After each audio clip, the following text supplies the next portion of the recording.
Guys, happy 2026. Can you believe we are already there? Tammy, Layla, what a panel to start the year off. I'm so excited for today. That's right. Glad to be Okay, here. question of the day. Anybody set New Year's resolutions? How do we feel about that now?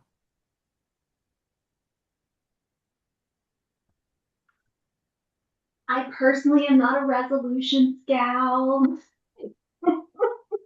That's okay. For me, it's more about finding a really specific goal and mapping out what I need to get done to succeed in that goal. Ooh, Yeah. I like that. I also like the idea that it doesn't have to, a resolution can start at any time, not just the first of the year. My only goal was to drink more water. So But we'll that's see. a good goal. That's something that's easy, simple. You can map out. I just need to increase my intake 5 ounces a day, right? It's doable. I feel like a lot of times resolutions are big and grand and vague and general, and ultimately why so many fail. And discouraging when you do fail. Tammy, what about you? Do you have any goals? No, I just, like you, I if I want to start something new, it doesn't have to be, the first of a new year. I've been doing more sort of working out and exercising and just really seeing how that pays off. That's a lot easier to do in the warmer summer months, though, up here in New Hampshire. So I will get to it in a few months. Are either of you getting any of that snow that we've got coming? Mhm. Snow and cold weather. Oof. Fingers crossed it's just rain for us. Same, I'm right kind of on the edge, so we'll see what happens. We'll give everybody another minute or so to trickle in, um, and then we'll dive into it. Oh, I cannot tell you guys how excited I am. Oh, see, Tammy, now you're making me look bad. I don't even have a water bottle with me now. Can't tell you guys how excited I am for our first webinar of the year. I feel like we're going to hit on a lot of really good topics from a really fresh perspective, as always. What do you guys think? Anything else top of mind before we dive into it? Let's go. All right, guys. Well, welcome everybody who has joined. We are doing our January 2026 first webinar of the year over here at Advisory, Operational Responsibility and Continuity for Compliance. We have a great partner with us today, Miss Layla Schaefer. I'm so excited. She always drops wisdom whenever we talk. I'm so excited to dive on into it. First and foremost, you might have seen my face a time or two before. I am the inside sales account manager over here at Advisory. I am the one you would talk to if you were interested in our services. So hope we can talk again soon. Tammy, who do we have the pleasure of having on with us today? Well, welcome everyone to today's webinar. I'm Tammy Jutras, the Director of Cybersecurity Services here at Advisory. My focus is reducing risk for RIAs without slowing down your client's service. So I'm really excited to be sharing some information today with you around compliance, operational discipline, maybe a little cybersecurity thrown in there, so that you can grow your firm and still maintain your compliance and your cyber risk effectively. Awesome. Thanks for joining us today. And then our special guest. Hey guys, I'm Layla Shaver. I am a securities attorney, and I always like to say I'm a resident compliance nerd. You'll always see me wearing compliance nerd gear because I'm loud and proud about it. Our firm, My RA Lawyers, serves RAs and hybrids throughout the country, providing legal and compliance services. So we do a wide variety of kind of transactional legal work, compliance, but also regulatory defense, arbitration, and litigation as well. And I love today's topic because I can speak to it as a business owner, but also kind of talk to, the challenges we see with our firms for a variety of sizes. So we have solo practitioners, state registered firms, and multi-billion AUM firms with multiple DBAs, multiple offices. So I'm kind of excited to talk about kind of all the different things we're seeing from a compliance and operations perspective today. Oh, I muted myself. Thank you so much for joining us again. Let us dive on into it. So I believe we will start out here with a poll, you guys. Go ahead and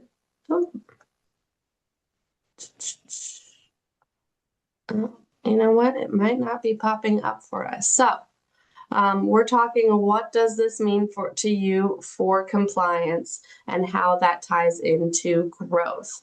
I'm going to jump on into it with growth creating gaps. So talk to me, ladies, a little bit about what we're looking at in this particular slide, what we're really trying to aim for this year. Sure. So I'll get started.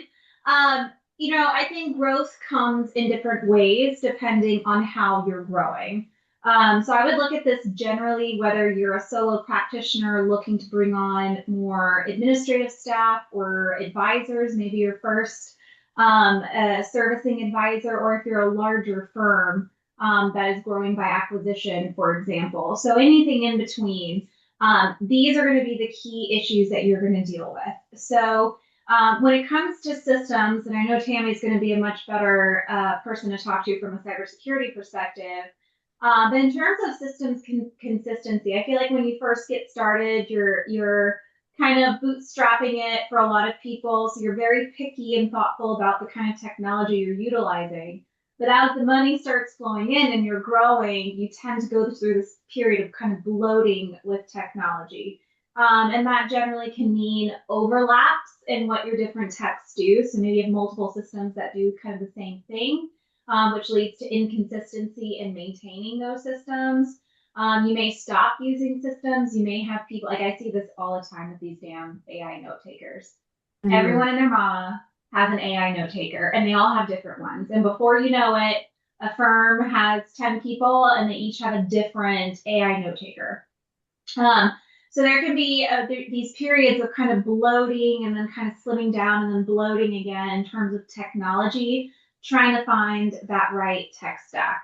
When it comes to onboarding, I think that's where, whether it's internal staff or client, if you don't start working on building out your processes, your procedures, your workflows, and I'm not talking about compliance necessarily. I'm talking about, you get a CRM that allows you to build workflows so that everyone has a task, everyone knows when they have to complete something, what they have to complete, how to do it. When you don't build out those workflows, you're going to have really inconsistent onboarding, whether that's a new staff member or a new client. And I'm going to kind of zip through these, and then Tammy, feel free to interrupt me. Multiple Microsoft tenants. We see this a lot with adding new advisors, especially where you have a business makeup where you have allowed advisors to kind of have their own business name. A lot of times you see they are coming with their own tech stack, or they have their own instance of like Redtail or their own instance of Microsoft. What happens is there's inconsistency from a cybersecurity perspective, settings, security, MFA. But we're also looking at it from books and records perspective. The RIA is responsible for maintaining accurate books and records. If you are an IAR of the business, regardless of whether you operate under your own business name, your firm has to make sure they have a copy of the books and records you're maintaining. That becomes very difficult when everyone's got their own accounts. So this creates issues in terms of testing. I can't tell you how many times we have clients and there's multiple accounts for the same tech. Everyone's maintaining files differently. They're saving files differently. It becomes very difficult from like a DOL rollover perspective, client file review, email review, all these different things to do the compliance testing, let alone having a streamlined operational workflow. Well, and I would also add, Lila, that it also is going to make it really hard to prove that you have supervision and some kind of way to measure and prove that oversight, right? If you have things in multiple domains and structures. Yeah, I mean, it becomes difficult to manage and maintain the bigger your firm gets. So we've seen firms, especially ones that, again, allow advisors to kind of maintain their own business name and kind of their own little office. We see that it's very inconsistent in terms of testing, inconsistent oversight and supervision. And some of these firms we're seeing they're asking for a copy of the CRM database, for example, when the advisor exits. Well, there's a cost to downloading that data. I don't know if anyone's tried to download anything from Redtail or Smarsh. It costs literally an arm and leg to get that data. So there's a cost associated. Who's covering that cost? There are a lot of these discussions and things that need to be discussed on the front end.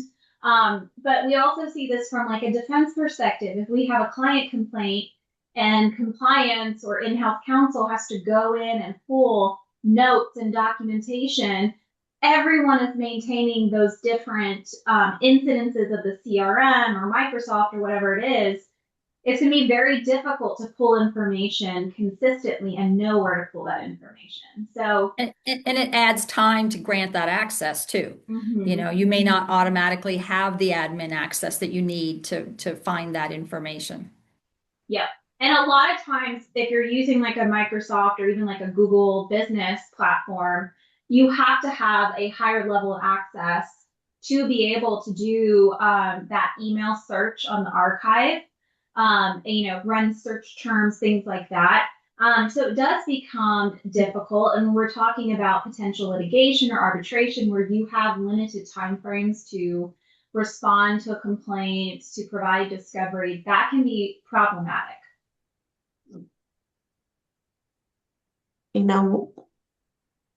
Sorry. Well, I was gonna say there's that little bullet point at the end, over reliance on platform compliance reviews. Don't rely on the technology's compliance for compliance, right? I won't call out names. So Advise-On, for example, they have an email supervision tool. The email supervision tool requires each individual to tag their own emails for review by the compliance officer. So if they don't tag it, the compliance officer doesn't see it in their little portal for review. Right. So there are systems that have kind of these weird processes that don't make it easy, to Tammy's point, to illustrate consistent and ongoing supervision. So don't just rely on these platforms to have these compliance workflows and procedures built out in a way that's efficient. In some cases, seems like basic understanding of how this should be done, then make sure you're actually going in and reviewing those systems and workflows and the different tools that you have available. Not all these systems, even if they say they have a compliance portion, is it really the level of compliance oversight and testing that you need? Yeah, and I would say don't really leave that up to self-governance by your employees, because you will be sorely disappointed. Ain't gonna happen. Mm-hmm. Ain't gonna happen. Oh, I love it. We're already dropping nuggets. Tell me a little bit about consequences. You touched on it a bit, but of that fragmentation that we see when you start adding tech or when you're in that growth bubble.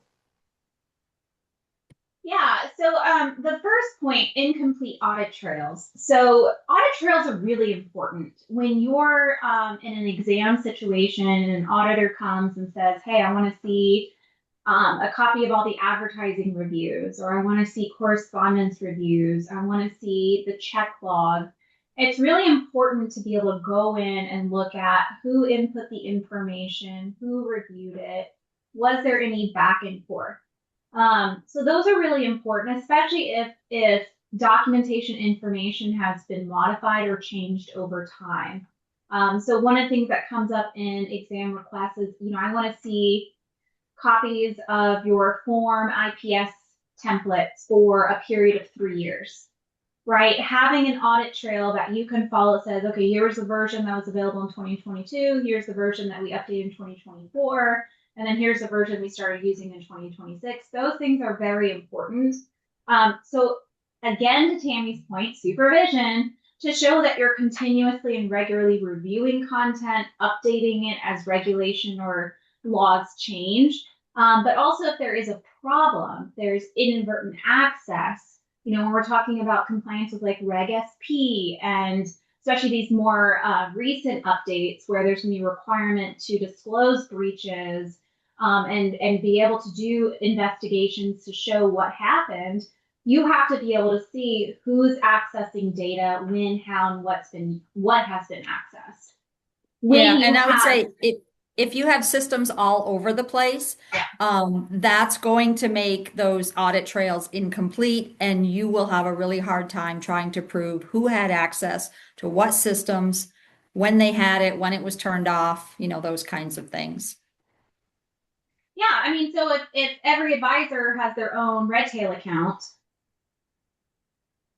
and you have 30 advisors, how are you going to get the audit trail from all 30 Redtail accounts, right? That's going to be difficult, especially if you don't have the appropriate access. You're going to have to go to each of these advisors and say, hey, send me your audit trail. Hey, send me the report. We think there was a hack, right? It really makes it, to Tammy's point earlier, self-governance is not the way. You're not going to get timely responses. You're not going to get complete responses. And there's going to be a bunch of back and forth. So you're talking about inefficiency and a lot of time spent on something that should be done very quickly. So the incomplete audit trails are super important from a compliance perspective, a regulatory perspective, and a legal perspective. Now, of course, if no one's doing anything, consistency, service is going to be inconsistent. Big thing about the advisory space with so much technology and now AI coming into prominence, one of the ways in which firms can stick out is their service quality, right? You want to make sure that when you have clients and advisors, right, even your internal staff interacting, you want them to have a good experience. You want to have consistent communication. You want to have good follow-up and turnaround times. When you don't have consistent technology, you don't have built-out workflows, you don't have basic rules on servicing or task completion internally, you're going to have inconsistent delivery internally, which leads to client dissatisfaction, right? You're going to have clients who are really happy because they have this one advisor or this one client services person they work with, but this person over here has a really bad experience because they got a different team that's using a different workflow. So it's not sexy. I know, sitting down and spending an afternoon being like, okay, step 1, send out the DocuSign. Step 2, 2 days later, follow up with client. Step 3, it is not a fun exercise building a workflow, but it's super important to do that because client dissatisfaction is going to lead to complaints. It can lead to litigation, SEC complaints, state regulator complaints, and those are all additional resources, time, and energy that you have to spend responding to that. Also, if you get enough complaints, it could trigger a for-cause exam of your firm. So again, additional resources, time, money, energy, and then you now potentially have a formal investigation you have to deal with. And those are not short and sweet. Some of these investigations can take 2-3 years or longer. So, and another thing that it can do too is, your advisors can have productivity issues. And if the systems processes are not working efficiently, they're going to find workarounds. They're going to find ways to work around those roadblocks, which are going to hinder compliance. They're going to cause more cybersecurity gaps and deviate from your processes. So that's an issue to think about as well. And the big thing here to remember is even if you are someone who has workflows in place, are you actually training everyone on it? Is that training consistent? Do you have accountability in place, right? And that could be performance metrics where you're tracking, okay, we had 10 client onboarding workflows initiated this week. How many of them actually got done within 10 days, 20 days, 30 days or more, right? How many of them were in good order in what time frame versus not in good order and for how long? Because then you can start looking at the data and pulling those metrics out to identify, is it a particular person? Is it the workflow? Is it the type of client? What's causing the hiccups and issue? Because that last item, number 4, risk exposure, that's where we start talking about regulatory issues, client complaints, litigation and arbitration risk. So anything you can do on the front end to reduce that risk and be able to show proper documentation if and when these issues come up, the more likely you're going to be able to defeat any sort of client complaint and be able to show a regulator what your processes and systems are, and show them that you are in fact mitigating that risk. I love too how this is, I mean, visually shown in a waterfall effect, because that's truly what it is. If you can get to the root of these problems early and often, then you can avoid so much headache in the future. I mean, my heart stuttered when you said 2 to 3 years of, potential review and auditing that you have to go through, right? 1 or 2 afternoons of workflow and training manuals and things of that nature can save so much headache down the road. I mean, I think that's huge. Yeah, nobody wants to be under that microscope of an audit. No. No. And it's really about work smart, not hard. So part of this is technology. There's tons of tech out there where you can record your screen while you're doing something. So you have a video training, right? There's tools like our firm uses Scribe. Scribe is this great little tool that you start the recording and it takes a snapshot every time that you click on something and it builds the workflow for you. So there's a lot of great tools out there where you can do the task once, record it, build out a workflow, and then give that to someone else when you delegate that task. Yeah, and that doesn't cost a lot of money. It's your time and your investment to just sit down and go through it.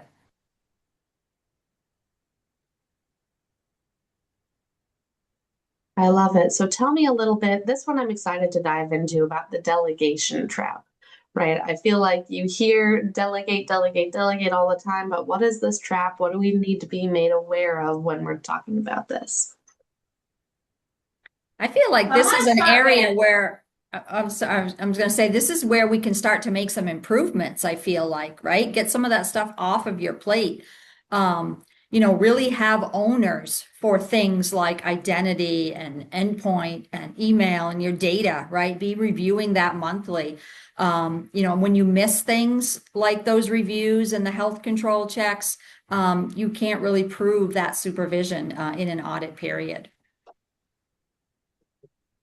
Yeah, I was just going to say I want to make sure everyone's clear. There's a difference between delegation and then abdication, right? So abdication, you're just like, here, Tammy, go forth and prosper. Have fun with that, right? Make something up. Yeah. Delegation is really about saying, okay, Tammy, here's a process. I'm going to train you on it. I'm going to assign you one of these tasks to complete. I'm going to review how you completed it, answer your questions. You're going to do a few more on your own. We'll meet again, talk about any questions or challenges you had. And then once I feel comfortable that Tammy's got it, then she would continue doing it. However, that doesn't mean I'm hands-off at that point. What I would have then at that point are certain performance metrics to make sure she's continuing to do the work efficiently and timely, right? So that's delegation, right? It's not just, here, Tammy, good luck, see you in a couple months, right? And I think that's where a lot of firms fail and where they have the inconsistency with client service, and how different things like trading is being completed, rebalancing any specific client requests, liquidations, etc., is because there isn't that hand-holding period. And I get it. Sometimes you're drinking out of a fire hose and you just want to be like, get it off my plate. And a million other things I have to do. But to be successful, you really have to follow that model.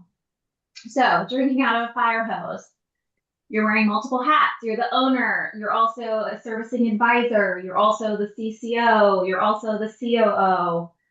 You don't have time for everything. So that's where abdication tends to happen, not delegation. We talked about the second piece, delegation without oversight. Again, here you go forth and prosper. Don't expect that person, unless they're a superstar, to really take the time to understand it, follow the process, document it, etc. You'll just have to be satisfied with whatever that person does, which means you're going to miss really important pieces, right? So something that we see missing a lot is identity verification, right? When you have a new client coming on board, checking ID, verifying who they are, looking at things like, is the account paperwork consistent with what's on your driver's license? If their paperwork says they reside in Arizona, but their ID says they're from Montana, you have a potential advisor licensing issue there. Would your advisor need to get licensed in Montana or Arizona, depending on where that client actually resides? Like, there are additional compliance and legal concerns. And then, of course, missing systems for follow-up and supervision. You have to have some sort of accountability system in place to make sure that people are actually doing what they're supposed to do, that if there are any issues, there's someone there to help resolve it, and then identify opportunities for additional training. And checklists can really help here, especially with that onboarding piece, making sure that nothing is missed and that you're using the same process time and time again. Awesome. So tell me then, I love the idea of compliance as a growth engine, Layla. I feel like you're about to drop some wisdom on us. Help me out. What are you getting at with this? So I feel like a lot of firms, compliance is like a dirty word. The compliance team is in the back, or if anyone has seen that movie Office Space, I know I'm old, and if you don't know it, I'm outside your age group. But I feel like compliance is like in the basement with the red stapler holding on to it, right? Like they're just hidden out of sight. And I think compliance is really kind of the umbrella under which everything in your business functions. You want to change your services, you want to change your fees, you want to add additional services, you want to grow by acquisition. You need compliance involved to identify what are the disclosures that need to be made, what are the testing we need to implement, what are the different workflows we need to tweak or add in order to make sure we can make sure we're adequately showing that we're supervising. So I think compliance needs to be a bigger part of the conversation from an operations and business growth perspective. But I think compliance needs to have more client interaction too. So I'll give you an example of what. So I've got one firm I'm CCO of, and anytime there's a client complaint, I call the client and I introduce myself. And I say, hi, my name's Layla. I'm the Chief Compliance Officer. I'm calling because we recently received notice that you were concerned about service or whatever the concern was.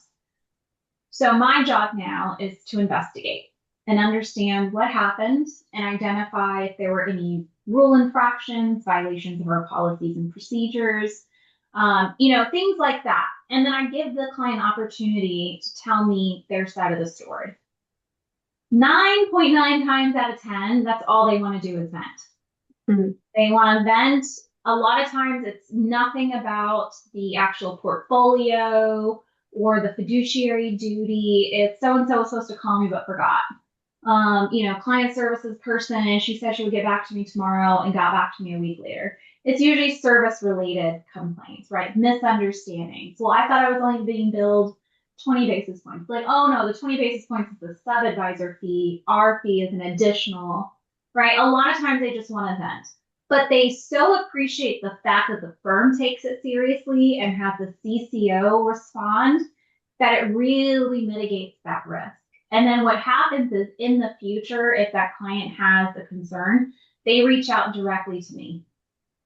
And I'll say, what's going on? What can I help you with? And I'll say, great, I'll talk to the advisor. We'll schedule a call and we'll figure this out. And it's such a good way to keep the client informed, but also make them feel like I'm being taken care of. I'm being heard. My concerns have some place they go to where someone will hear me and take some sort of action. And a lot of times the action's like, I'm just really sorry. I'm sorry this happened. I'm sorry they called you a week later and not the next day. Right? How can I help improve this? I'll talk to the team and see if we can implement some more training, right? You do what you can. But that's where I think compliance can really take a bigger part And it's those kinds of interactions that are going to increase referrals. It's going to improve retention of clients. It's also going to improve retention of your internal staff, because a lot of your advisors and client services people, they don't know how to deal with angry clients. They don't necessarily have the personalities to sit there and listen, right? So it's always a good idea to have someone who has that training, whether it's a compliance person or a legal person, because then you're going to improve retention of your client base and your staff. And Yeah, I think I see Tammy the can same talk about. thing. I see the same thing. I do. It's not a great phone call to have to make when you know that the client is already agitated and, all pent up. But that sincerity, that I'm sorry this happened to you, how can we make it better? Just, a simple apology, and that human connection, really goes a long way. And sometimes those turn out to be your most loyal customers in the end. And they give you great referrals. They can either speak very great, kind words about you, or they can, really trash your reputation. Yes, that's very true. And I'll tell you what else that I do on these calls. I will ask the client if they mind if I record it. Good one. And I'll say, So you they know what, watch their tone. so I've got a whole team that helps me do the investigation. They're not all on this call. Would you mind if I recorded it? So if they needed to jump in and listen to a portion, they can. And a lot of times the answer is yes. And you wouldn't believe how many times that recording comes up in a formal complaint or litigation. And what they said to me on the phone is very different than what the complaint or statement of claim says, right? So that's an opportunity to really come in and be strategic and be thoughtful and think about mitigating your risk, but doing it in a way that accomplishes your firm's goals and also makes the client feel better, right? Makes them, to Tammy's point, a client that'll stay forever, refer other clients to you, speak highly of your business. Those are really important things. And I'm going to take that nugget. I like I'm gonna that. take that nugget for sure. I'm going to use that. Yeah. Yeah. And then from an operations procedure, we have, if a regulator ever comes in, we had a client complaint that we remedied, or so we thought, and they went to the SEC and complained. The SEC came back, said, hey, we want documents and information. We sent our workflow, we sent the investigation that we conducted, we sent the documents we pulled, the emails that we pulled, we sent the analysis we conducted, we sent the phone recording of where we had seemingly resolved the issue with the client, and it was actually a service-related issue and not a breach of fiduciary duty like they told the SEC. And the SEC was like, great, thanks, done. We're done here. Yep, thank you. Holy crap, you have a process. You documented your process. You documented all the steps that you did in the process. You documented you spoke to the client. What else could the SEC want? And you didn't have to scramble and like, where do I go find all this stuff? Oh crap, where do I get all of these documents? You already had them ready to go. Yep. I like that. That's awesome.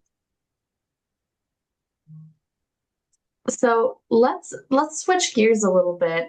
Operational continuity framework. Those are a lot of big words all together. Layla, help me out here.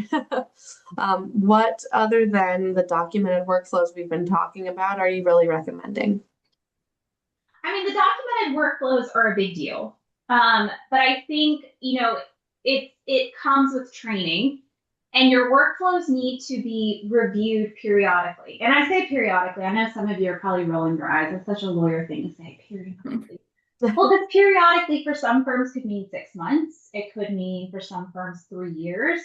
It just really depends on what's happening in your business. Are you growing quickly? Are you changing technology frequently? Or are you more of like a lifestyle practice that's just kind of really stable?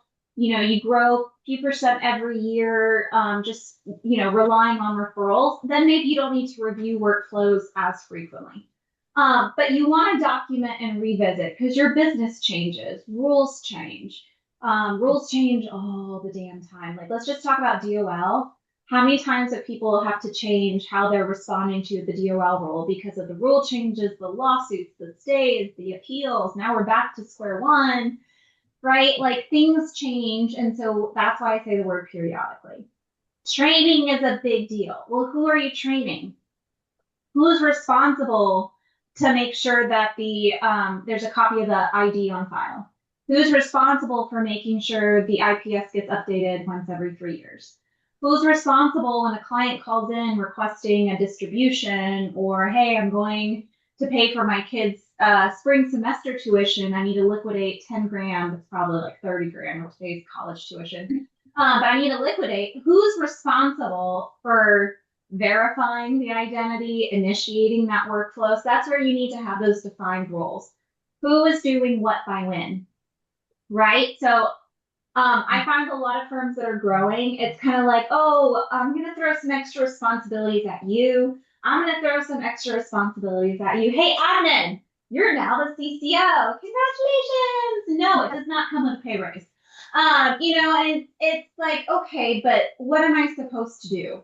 How do I know I'm successful at it? When you don't have these roles defined and metrics or ways in which they can identify they're being successful, that's where you get unhappy employees. That's where you get unhappy clients, because there's just inconsistency.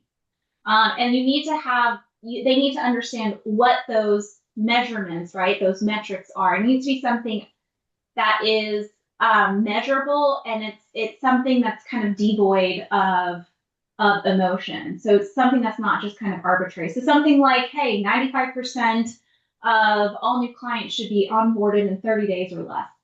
That is something that's measurable, right? It's not all our clients are happy. That's so arbitrary, right? You want something that's measurable and devoid of emotion, right? So if you think of it this way, if an examiner asked you for proof, what evidence would you show them? Yep. So especially where, like, we're all humans. So inevitably there will be human error somewhere. Someone misses something. Someone forgot something. Someone failed to follow up with a client, right? We actually have, one of our clients has a lawsuit based on the fact that an advisor failed to follow up after a liquidation from a 401k happened, to let that client know, hey, you put that money back or you're going to face tax consequences.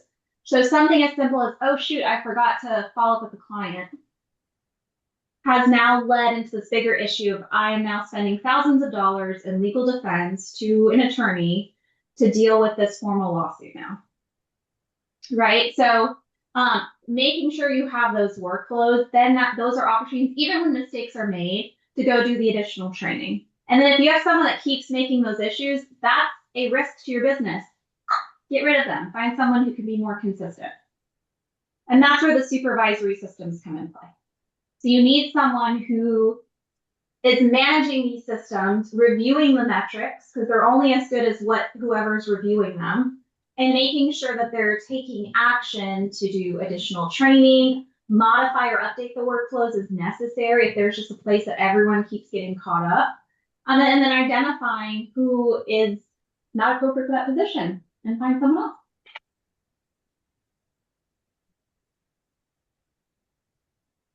I'm curious for this next one, Tammy, this is where we really overlap with Layla and your day-to-day. So compliance requires cybersecurity. Can you give me a little bit of insight about what you're meaning when you're saying this? Yeah, I mean, at the end of the day, bottom line, the SEC requires compliance, right? We all know that. This isn't about checking boxes. You have to continuously manage that risk. And it's a lot of things. We've mentioned a lot of them already. Some of the ones that I don't think we've mentioned: vendors, right? Your third-party vendors. You have to be, having oversight over, their processes. What controls do they have in place, right? Something as simple as the devices that your employees are using, right?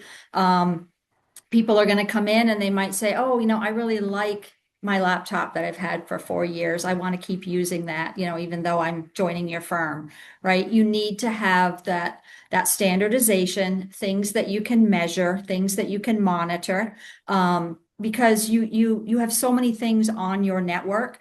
And if you're not watching them and you're not having some kind of logging and the ability to update, right? If someone's using a personal device, you may not be able to add your own software and update it as you would like and as you need to. So you really need to be able to have oversight on those endpoints, as well as data, right? Not everybody necessarily needs to have the same permissions and the same access to everything in your company. I know sometimes that's easier, right? Just everybody's got admin, everybody can get to what they need. But that means that they are possibly seeing things that they might not have a need to, and you're exposing, a greater scale of risk across your business. So anytime that you're bringing a new advisor in or a new office onto your into your network, that extends your risk to their operations, their businesses, their work from home as well. So having those standard policies and procedures in place on day one makes that job that you have of monitoring that so much easier. Again, your compliance program is going to want to align with your growth plan, right? You build those baselines before you start acquiring, before you start, spreading your footprint. Because if you've got your systems in place, when you start to bring new people in, it's just going to be like so much easier to manage. Anything to add there, Lila? Yeah, I think this is where that not so sexy part comes in of like bullet pointing and checklisting. So one of the things we've talked about with some clients with multiple offices, it's not just cybersecurity, right? It's also physical security, right? Do you have someone that's cleaning your office space? What do they have access to? If an advisor's door is locked, do they have a key to get in to empty the trash? Right? Do you have a contract with that cleaning service? Do they understand kind of the security implications of your office and the business you conduct? And is it logged? Can you go look at the logs? Yeah. Yeah. Is it logged? Do they have access to the building? Do they have an alarm code? Who comes and goes to each? Does each cleaner of this company have their own login? So you can identify who came in at what point in time. So we talked about earlier audit trails. This is a different type of audit trail. So it's physical security, it's cyber security. We talk about, like onboarding people, having a consistent workflow. Are you doing background checks? Not every advisor wants to disclose that they got arrested at 22 and got charged with felony burglary, right? Or, whatever. A lot of things happen. Do run background checks, right? Compliance is a trust but verify system. I'm trusting that you're putting in notes in the CRM, but I'm going to go and sample every month that you actually are putting in notes into the CRM. So you want to make sure, as boring as it sounds, and I get it because I do not like putting workflows together, it is so important. It is so important, and it actually makes life easier down the road. So that's where you really, to Tammy's point, you really have to think about these things before you initiate, because otherwise you will get to the point where it is a fire hose in your face and you cannot stop any of it. And you're already knee deep in crap, right? You're in bad data, bad data in, bad data out. I just had this image of putting away your Christmas lights. And if you just throw them in a box, next Christmas, you are going to be like so stressed when you're trying to get them all out again. But if you put them away organized and wrap them up, it's going to be a joy. Yeah. I love to, and I think this is something I talk about a lot with the prospects that come through our doors, is cybersecurity isn't always, oh, well, I just don't click on any fishy emails, right? It's who's accessing what cleaners are accessing your office? Do you have a secure Wi-Fi in case someone pulls up, alongside your building? It reaches far beyond what I think your traditional idea of cybersecurity is, and it's really hard to manage that on your own. I mean, this ties perfectly into what we're going to transition here to, which why wealth firms are high value targets, and they are, right? More so than the coffee shop down the road. So guys, speak to this for me. I mean, listen, you, as a firm, you have people's social security numbers, account numbers, their beneficiaries' social security numbers. You have copies of driver's licenses, passports sometimes, green cards and visas sometimes. You have a lot of data that you have access to. So if someone wants to be able, let's keep it simple, open a credit card, you have all the data about a million different people that if I was a bad actor, all I have to do is find an easy way to get in to your systems and pull that information and start going shopping, right? And Tammy can speak to this better than I can, but a lot of the intrusions and compromises of cybersecurity are through relatively kind of low tech ways and instances. Yeah, so I always like to say hackers go where the money is, right? They treat this like a business. So if they're going to spend their time trying to get money, they're going to go where the money is. And a lot of people have good intentions with their social media and even with their websites, right? I can't tell you how I cringe when I look at a wealth management firm's website and all over the front page, they're bragging about their high net worth clients and they're the sports people and the actors. I'm like, you are hanging out a sign that you have a lot of information and a lot of money behind your website, right? Um, and so all of that information is public, and especially with AI today, it makes it very, very easy for the bad actors to put all of this information together very quickly. And they will, I have seen it. I have seen firms attacked basically through their contact us page. Someone with bad intentions will pose as a real client, saying they're a doctor or whatnot, or some high profile salary. And they'll use real names from the internet, and they will pretend to be, coming in as a client. And when you send them the information they need to fill out, a lot of times they will kind of do the bait and switch. They will say, "Oh, I have all my information in this zip file, just open that," which of course is going to extract, scripts and things to compromise credentials and things like that. So, just be careful of what you put out there, that other people can use because it makes their job so much easier. Another thing is kind of a broad attack surface. You tend to have multiple portals. Maybe your firm advertises what custodian you use, right?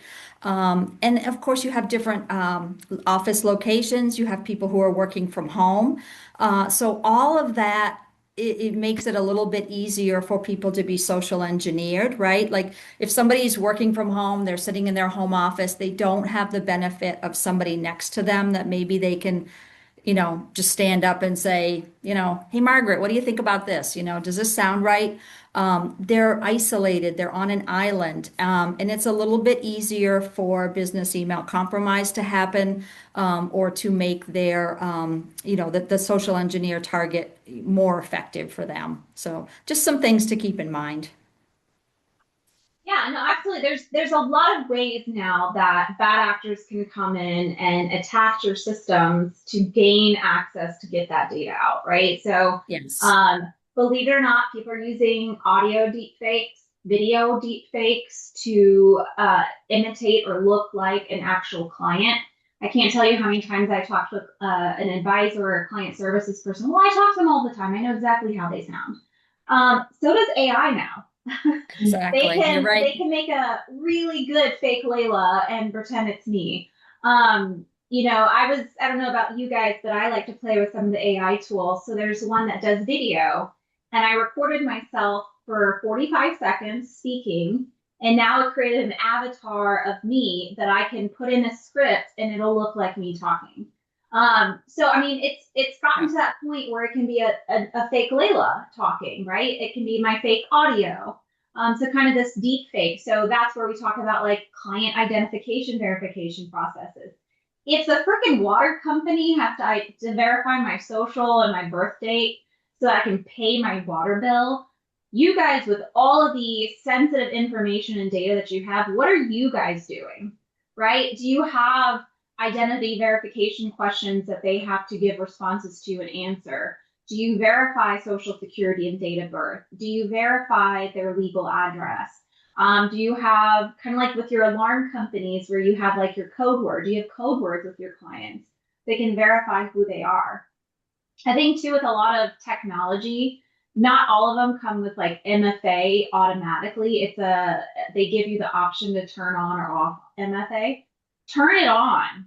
Turn on Yeah, MFA where it's not a everywhere. default. Turn it on. Because a lot of you guys don't use very good passwords. And then with computers and AI, it's getting easier and faster to hack your password. Yeah. Tammy probably knows the statistics better than I can. But I mean, like it's. I think the recommendation was like 15 characters, and then changed every year because computers can hack those that fast. Yeah, I think that brings us to our next slide here, Claudia, is, Layla said it, MFA everywhere, right? If it's an option, turn it on for sure. Another thing that I like to tell people is, kind of reduce your footprint. I call it data hoarding, right? So many firms keep every communication, every, information about clients for decades. Um, and, some of that stuff you want to be able to archive off because if you're leaving it in an easily available spot, then that increases your risk for exposure should you have either ransomware or, somebody on your network that's taking data, right? And your penalties for breach, if you had a breach, those penalties would be much higher based on the data count, right? So if it's been so many years or that client, has passed away or is no longer a client, archive it to a place that you have to kind of think about to go get it, right? Don't just hoard data for the sake of it. Again, the role-based access, we've talked about that already. Kind of you can use just in time. You can give people just the access to the places that they need to be. That MFA, there's a lot of places, even things like your VPN, your CRMs, right? All of those. Um, it's you need to do it, but understand that it's not necessarily infallible, right? Like it can still be beaten, but make it as hard as possible, right? And really just that's where your log collections and your monitors are going to come into place and help you, right? There's going to be that alert triage. Having a good, IT provider that can watch those things for you. They're going to get the alerts for things that are not quite right in the environment, or maybe some, logins outside of your geographic area. And then humans can take a look at that and, really see what's going on with that. So those are the kinds of things that you want to put in place that are just going to happen automatically, right? And then somebody will notify you if they need, additional information. And I know we're starting to slowly run out of time, so I have to speed up a couple of these slides here, ladies. Yeah, of course. This one I really want us to take a moment to talk about an MDR versus an antivirus. I know this is technical jargon, but please give us high level what the difference is here. Yeah, I'll keep it, really, really short and sweet. Everybody knows what antivirus is, right? That's the one that's been around for years. It really still uses, a heuristics base. It has to update at scheduled intervals. It has to kind of go out and check a database to match a hash if it's bad. So if you think about it, somebody has to be infected first in order to, create those lists of bad things. So it's kind of gone by the wayside in favor of something like an MDR, which is a managed detection and response, which really uses a more proactive approach, right? It's using telemetry, it's using AI, it's using analytics, it's collecting information from hundreds and hundreds of thousands of endpoints that are all in the same subscription, and can actually take action like at the moment. So if, let's say, you get an email and there's a Word attachment and you open that Word attachment, it's not supposed to be calling scripts, and it's not supposed to be doing other things in the background in the registry of your machine. So this MDR is going to see that, and it's going to be able to like right away, stop it, block it, quarantine it, things like that. So it can do that detection and that containment, that quarantine, like right away. And what this does is this really helps with that kind of 24 by 7 protection, right? I mean, how many of you shut your machines down at night? I don't usually. So that means your machine is on, right? It's on the network, it's on the internet. It might not be logged in, but it's still talking. There's still activity happening, right? So you really need that 24 by 7 oversight. So this really MDR really closes that kind of after hours gap, and that's when a lot of attacks happen, right? A lot of these come from other countries where it's daytime for them when it's nighttime for us. And they also, use a lot of psychology to be able to attack, well, when people are having dinner and not paying attention to things or on holidays and things like that. So, the MDR really is going to help because it's like it has human-like thinking, right? It goes beyond traditional, okay, I check. Yep, it matches a list. I'm going to stop it. It's always up to date. It's always checking in with the latest, attacks that are happening. And it really makes the difference of kind of isolating an endpoint within minutes of something happening versus discovering it maybe days later, when your custodian calls you up that, there's some suspicious, wire transfers going on with funds. Yeah. I think that is so important and something that I don't think is always really looked at. WISP as a compliance backbone, we've talked a lot about having processes in place, written WISP, written information security policy, right? So I think we've been able to go into this, but I did want to take it to more of a real world scenario, but also a client experience as a differentiator. So we'll start with a real world scenario. Tammy, I know you have a lot of these. Give me an example of what you've seen this, or Layla as well. You guys are both out there in the field all the time. Yeah, I mean, the one thing that came to mind as I was preparing for this, that I see more often than I would like is I'm going to say, trust your spam filter. Okay. I see people rooting around in their junk folder, restoring emails and trying to interact with them, or they go into their spam filter, something that has been quarantined, and they say, well, I want this email, I want it unquarantined because I know the sender. Okay. I want to say, trust your tools to do their job. Okay.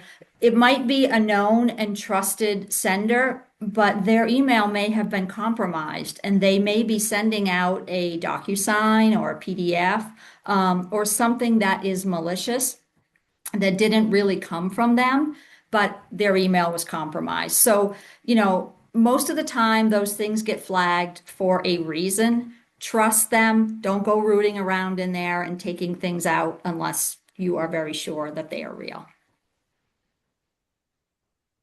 Good advice, and definitely something I think maybe we have all been guilty of at one point or another. No, we are smarter than the machines. Let the tools do their job. I think, Layla, you'll have a lot to say about this, but tell me a little bit about client experience as a differentiator. I see cybersecurity as a differentiator often, but what does it mean when you're truly looking at your clients first? And I'm going to say the thing that no one really wants to say. And to a certain degree, financial services has kind of become commoditized, right? A lot of the advisors are using Schwab or other kind of large custodians. You're all using the same kind of sub-advisors. Portfolios or ETFs, mutual funds, they're pretty consistent. Where you can really differentiate as a firm is the client experience. What is the extra value you're bringing? How much hand holding are you doing? How much information are you giving clients? How responsive are you? I think that's where going into the future with all of our technology, That's where you can really make the client experience what makes you stand out from the rest. So when you're able to say things like, hey, we've got an in-house CTO, for example, who's constantly monitoring and safeguarding, when you have workflows that require your clients to give security questions and responses, for examples, or have a code word, it makes them feel like you give a damn, right? You care about safeguarding my data. You care about the fact that even if it is my boyfriend of 10 years on the phone, well, they're not a trusted contact. I'm sorry, Gail. Can't talk to a boyfriend of 10 years. You know what I mean? It might be frustrating, but when you talk to them, you're like, I kind of appreciate it because, maybe you find out after the fact, and these are real life things that have happened. The 10-year boyfriend had been abusing the girlfriend, right? She was in a horrible domestic situation that you didn't know about. What if you had shared that information with that person? So you really want to make sure that security is first and foremost. And I will say, very few of us have people like Tammy with her level of experience in our firms. So it's not even something I do internally. We have a full-time tech person in our firm because I'm not even going to pretend that any of us have that level of experience. And so many firms fail to have some sort of IT provider who's doing the constant monitoring, the vulnerability testing, the penetration testing, making sure antivirus is up to date, doing training, the fake phishing emails, all that kind of stuff. So you want to make sure you have that in place. And that's where when you're taking those measures of what can I do to make sure the client's safeguarded, you are going to build trust. You're going to increase referrals. You're going to have people out there raving about what great customer service it is and all the things that you do to safeguard them. So it's not if you have an incident, it's when you have an incident. You have a workflow, you are taking and initiating certain protections for your clients, right? And I think that's where you're going to make a big difference with the interaction with your clients and how you make them feel in terms of their security and the kind of oversight you provide. But when you have that kind of active monitoring by an expert, they're going to be able to nip a lot of these issues in the bud. Because again, a lot of these issues are fairly unsophisticated from a technical perspective. Maybe for us lay people, it's like, holy.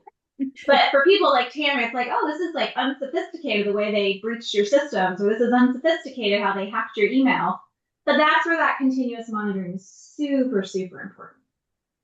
Yeah, and I would say this ties into the next slide a little bit that we can hit quickly. I would say something really simple that you can do for your clients is create like a security fact sheet that you give them, right? No sensitive details, just your high level controls, what you're doing for governance, because clients are starting to ask about this. And that's one of the new, regulations in the Reg S-P is the, client being able to be transparent with clients, right, about your cybersecurity controls. Absolutely. As we are being educated, our clients are being educated, right? So they're going to be asking these questions as well. Ladies, I feel like we could do a 2-hour webinar, but I know we are going to have to wrap up here. I'll finish this off. Advisory is your trusted RIA cybersecurity partner. This is what we do day in and day out. If this is something that interests you, if you've maybe felt a little nervous, Layla and myself are both great resources to talk about it. Everybody get your screenshots ready. Your next 5 moves. We're going to give you the outline right here of what you need to do to really start taking this seriously in your firm. Go ahead, screen snap that. We will be sending this out as well. Standardize your onboarding, centralize your platforms, implement workflows, adopt compliance and your security. Look at that. We go together like peanut butter and jelly. And then call me, right? Let's schedule a secure audit. Let's see exactly how safe you are and build a plan of how to get you a little bit safer. So guys, everyone who has stuck around for the remainder of the webinar with us, thank you so much. Layla, thank you. As always, you have so much wisdom and drop so many wonderful insights. Thank you for joining us. Tammy, I would be scared to know all of the things that you know, but as always, we appreciate you jumping on. Guys, here is my QR code if you want to book a time with me. And more than anything, like I've said, thank you all so, so much for joining. Keep an eye out for that recording, and all of our information is listed in these slides. So again, look forward to it. Layla, we might be seeing you again in the next couple months. So guys, keep an eye on those emails that go out. Any last nuggets of wisdom either of you could drop on us? I would just say cybersecurity continues to be one of the top 5 priorities for both the federal and state regulators. And it is oftentimes the area that we see least amount of supervisory controls with RAs, regardless of size. So we've seen it with solos, we've seen it with multi-billion AUM firms with 50 offices.